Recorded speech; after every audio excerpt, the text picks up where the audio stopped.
was heading to the Erdington Lidl to do the big shop when I spotted a tenner in the middle of Wood End Road. It was the most perfect £10 I'd ever seen, and it was placed perfectly in the middle of the road. I looked around to check whether this was some candid camera situation. I peered at the note itself to see if there was a wire attached and if it might be pulled away. All clear. Like most people presented with free money, I picked the note up and took a closer look at it. It was an Ulster banknote. Now, having never been to Ireland, I immediately assumed it was fake, like a bit of marketing for a local business. The perfectness of this note was still maintained on closer inspection. Not a fold, not a crease, not a mark of previous use.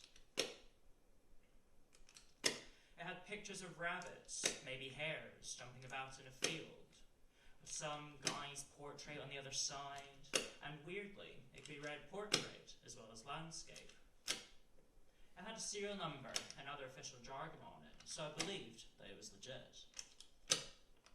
Now, I didn't need this tenner, but £10 is still £10. But I never thought of the tenner as my own, so I decided I'd give it to one of the local homeless people who stay near the Lidl. But then I started to think.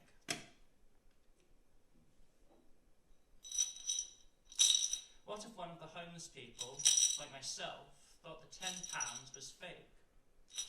They have enough shit to deal with without being goaded with fake tenner. I also wondered whether the tenner could actually be used in a shop. Being Scottish, I've had the occasional experience of being refused in England when I paid with Scottish money. So I googled to check to see if it was legal tender. It was. But the thought of this homeless person getting a weird tenner and possibly dealing with a grumpy shop assistant seemed like unnecessary stress. So I thought, what if I swapped the perfect tenner with a tenner of my own?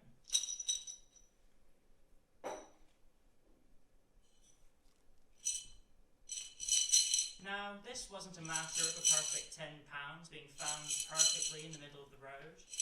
It was a case of me giving my tenner away instead. This was a simple case of swapping £10 for £10, but in my brain the thought of it being my tenner made the transaction feel risky.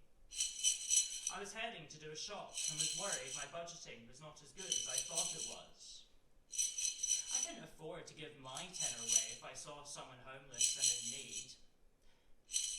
But even though it was going to be swapped with a better, arguably perfect tenner, it felt risky. It felt risky as my tenner was stuck with all my baggage.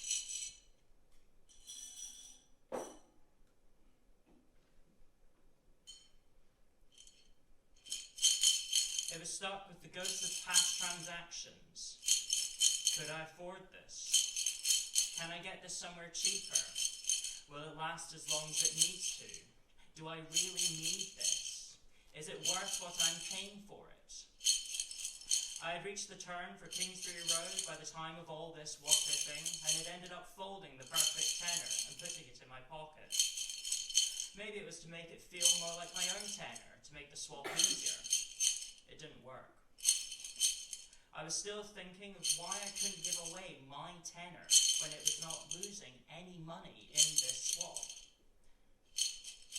And I realised it was because of the ownership of the money.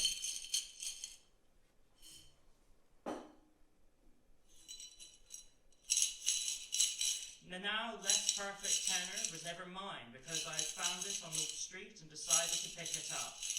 It wasn't mine after I decided what to do with it. It wasn't mine after I tried to fold it up and make it more like my own tenner. The perfect tenner was just a good bit of luck that I just didn't earn, so it wasn't really mine. Any number of people could have picked it up and come across it and made it theirs. But I found it, picked it up, and decided that the good luck should go to someone who needed it. But as soon as I decided to consider paying with my tenner and making the transaction personal, I started to worry. By giving away my tenner, I was making the act of giving money away to someone who's homeless be an act of personal interest.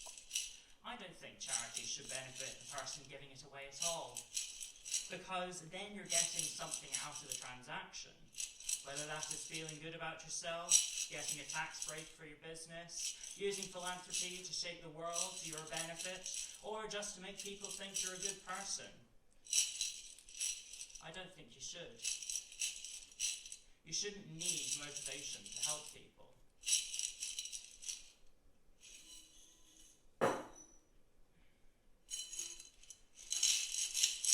But by giving my tenner away, I was risking the what-ifs of the future. What if the self-service checkout at Lidl only accepted cash for my shopping? What if I needed to get the train and I left my card at home? What if I was out at a restaurant with mates and they forgot to tip? Such selfish thoughts from my poverty mindset made me realise that I would be fine helping someone as long as it wouldn't negatively impact me. Maybe you're the same, but isn't that quite sad? In a situation where I had literally nothing to lose by swapping my tenner for a different, unfamiliar tenner to give to someone who needed it, I was hesitant. Simply because I had some ridiculous sense of ownership and self-interest attached to my tenner.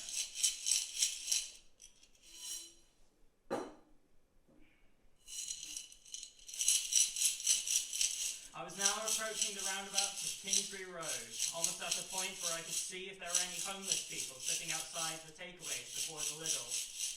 The weight of my decision was getting unbearable. I even thought maybe I should just leave the tenner on the ground, now looking a bit more used, and hope one of the homeless people nearby might be lucky and find it, just to remove myself from the equation. I headed down past the takeaways, no homeless people there.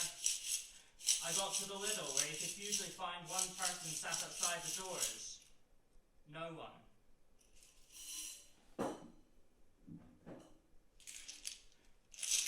I went round doing my shop, realising the now not-so-perfect tenner might end up being mine. I didn't want it and started thinking I'll give it to one of the homeless people who hang around New Street Station. But by that time, it might have become my tenner. I might have forgotten about all of my ownership trouble and the not-so-perfect tenner would end up being mine.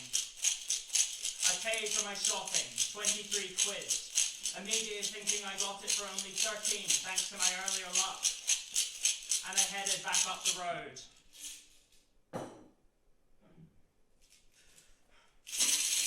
I was leaving the Lidl. I was now resigned to having benefited from finding the no longer not-so-perfect tenner. Until just up ahead there was a homeless person sat outside of some scaffolding. I went up. He started talking and asking for help. Before I could really hear what he was saying, I gave him the not-so-perfect tenner. I walked on, somewhat quickly in case he reacted negatively at the weird tenner. Up Kingston Road. Checking Wood End Road, where I'd found the perfect tenner, perfectly placed in the middle of the road. No sign of someone distressed. And I headed home with my tenner.